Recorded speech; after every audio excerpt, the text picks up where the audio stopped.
يا جماعة أنا من ساعة ما عرفت أسرار الحواوشي وإزاي يطلع مقرمش وطعم، وأنا جوزي بقى مدمن حواوشي ولازم يخليني كل أسبوع أعمله، فتعالوا أوريكم بعمله إزاي.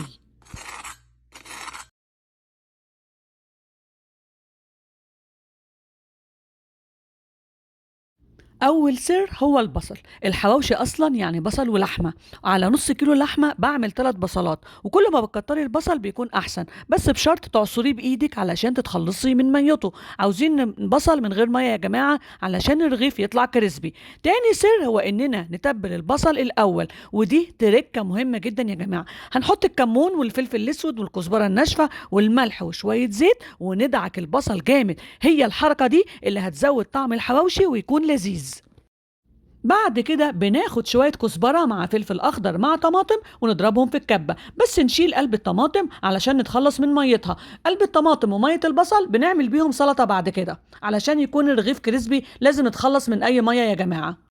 والسر الأهم لنجاح الحواوشي هو نوع اللحمة، لازم تكون ضاني وكمان تكون مفرومة ناعم جدا جدا عشان السوى. لو مفيش ضاني ممكن أي نوع تاني، لكن نحط عليه حتة ليا. لو مفيش ليا نحط سمنة بلدي أو أي سمنة. المهم يا جماعة إن لحمة الحواوشي لازم تكون دسمة ونسبة الدهون فيها عالية جدا.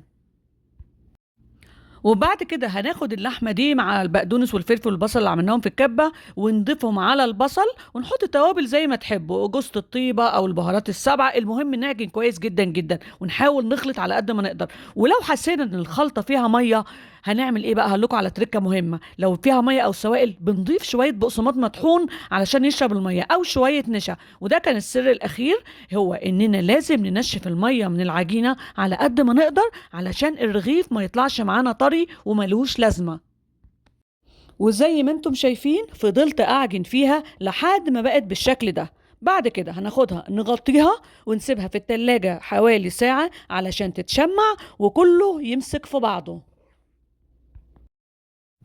وبعد كده هنجيب العيش، اي نوع عيش عندكم. طبعا الاحسن هو العيش المصري، لكن هنا في امريكا مفيش مصري فانا استخدمت العيش ده. هنفتحه كده بالمقص وبعد كده نفتحه كويس، وبعد كده نبدا نحشيه باللحمه ونعبيه كويس كده، يعني نحاول نكتر اللحمه علشان هي حجمها بيقل مع التسويه. هنضغط بقى بايدينا علشان نوزع اللحمه بشكل كويس في الرغيف.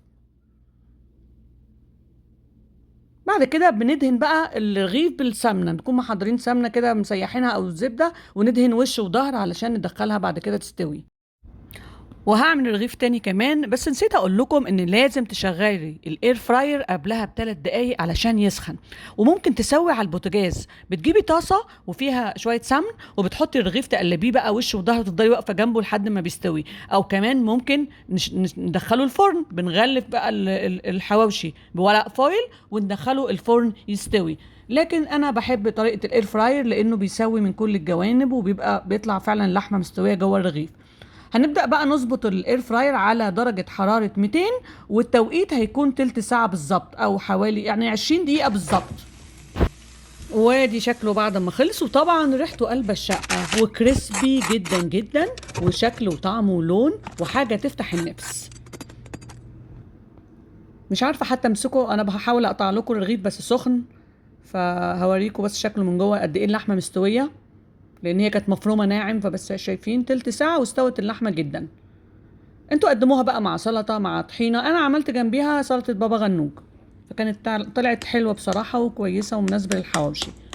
وبالهنا والشفا.